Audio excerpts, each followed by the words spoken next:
Je n'ai pas fait de littérature, c'est pas mon genre. J'ai ouvert mon cœur. Et même quelquefois grossièrement. Par exemple, vous savez que nous sommes tous nés par notre nombril. Eh bien, c'est là qu'il faut écouter nos bonnes envies. Et on a dit plusieurs fois dans la matinée, dans l'après-midi, il faut avoir envie. C'est là que naissent les vraies envies. On les fait passer ensuite par l'intelligence pour voir si c'est pas complètement idiot. Et puis on s'y met. On s'y met, et une deuxième condition. Si vous avez une bonne idée confirmée par votre cerveau, ne restez pas seul.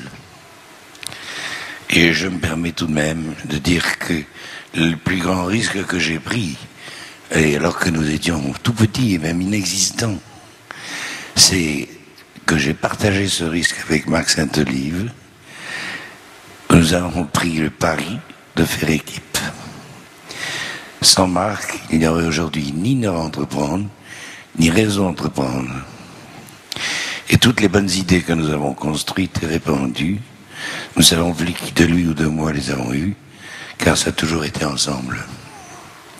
Merci Marc.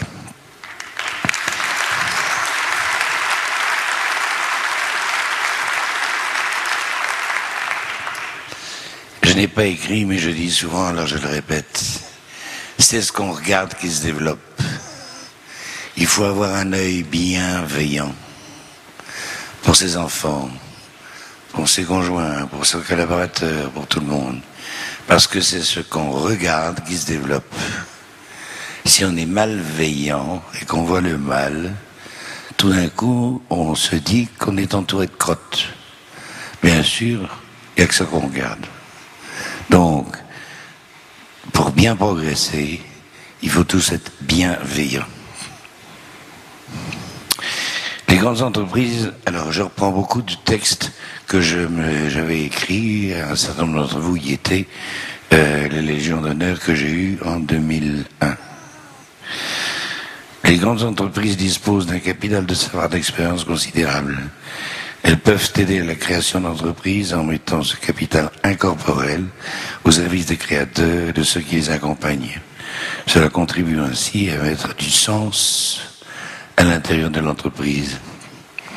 Je n'ai pas écrit ici, mais c'est fondamental quand vous demandez aux gens le meilleur d'eux-mêmes, vous leur développez la fierté qu'ils ont d'eux-mêmes. Et du coup, vous en faites des alliés. Parce que vous avez effectivement fait attention à leur qualité et à les développer.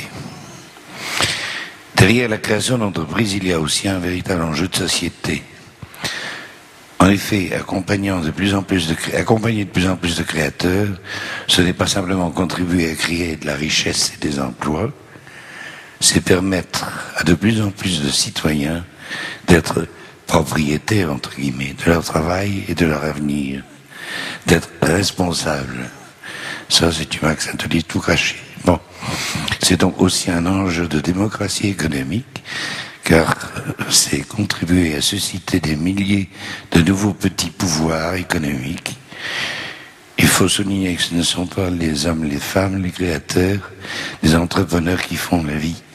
Les idées, ce sont les hommes, les femmes, bon, ils font la vie. Les idées d'activités nouvelles, des services de proximité, il y en a plein dans les encyclopédies, mais c'est les personnes qui agissent. À présent, honneur à tous pour ce que vous êtes et pour ce que vous faites. Vous, les nouveaux créateurs, les adhérents, les partenaires, les supporters, les bienfaiteurs, les opérationnels. Honneur à vous, aux nouveaux chefs d'entreprise, lauréats de l'une ou l'autre des 40 associations. Vous êtes aujourd'hui 3000, et les vrais chiffres, c'est qu'on doit multiplier ça par 75% au bout de 5 ans, et par 17.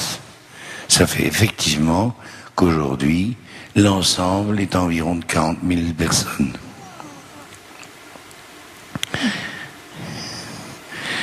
adhérant à notre charte et qui la mettiez en œuvre en y consacrant une part de votre temps et de vos finances. Partenaires, supporters, bienfaiteurs, vous qui appuyez cette dynamique collective et nous aidez par vos bonnes idées, vos compétences et vos moyens financiers. Je vous rappelle, bien que ce soit dit partout, et que ma joie, c'est de constater que c'est plus mes idées, c'est devenu les idées de tout le monde. Je vous rappelle donc nos trois valeurs plus une. L'homme, la femme, est premier, car il est l'œuvrier et le but de la vie. C'est à appliquer partout. Gratuité. Nous sommes désintéressés. Ce sont nos lauréats qui doivent réussir et qui doivent bénéficier de leur réussite. Pour asseoir notre autorité d'accompagnement, méfions-nous du pouvoir que donne l'argent. Donc, pas de prise de propriété de capital, mais du prêt sans intérêt ni caution. Et si nous avons une autorité, c'est celle qui nous est reconnue. Nous sommes plus riches toujours de nous-mêmes que de ce que nous possédons. Réciprocité. Ici, on ne donne pas. Ce serait de l'assistanat. On échange. Ce que vous recevez, en particulier en entraide, vous le devez. Non pas à celui de qui vous l'avez reçu. Vous ne seriez plus le maillon de la chaîne de solidarité, mais un cul-de-sac. Vous le devez à d'autres, dans 5, 7 ou 10 ans, quand vous aurez réussi. Vous accompagnerez de nouveaux créateurs. Comment, quand, où, ce sera votre responsabilité à vous, créateurs d'entreprise. Et voilà comment nous avons fait émerger tous ensemble ce réseau Entreprendre. Par l'échange, je reçois, je donne.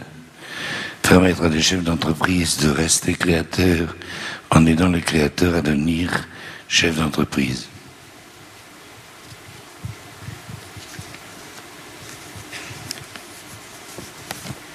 Je n'ai pas écrit.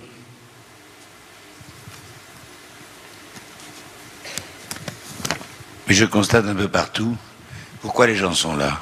Pourquoi vous êtes là? Parce qu'on vous invite à rendre visite à une maternité, une énorme maternité, à 40 maternités. Et c'est drôle, c'est gai, c'est joyeux. Si on vous demandait d'assister au funérarium, vous ne seriez pas aussi nombreux, hein? Bon.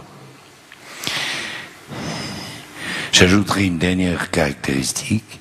Nous sommes des responsables d'entreprise et ce sont des méthodes et des exigences d'entreprise que nous répandons, car ce sont elles qui nous ont fait réussir.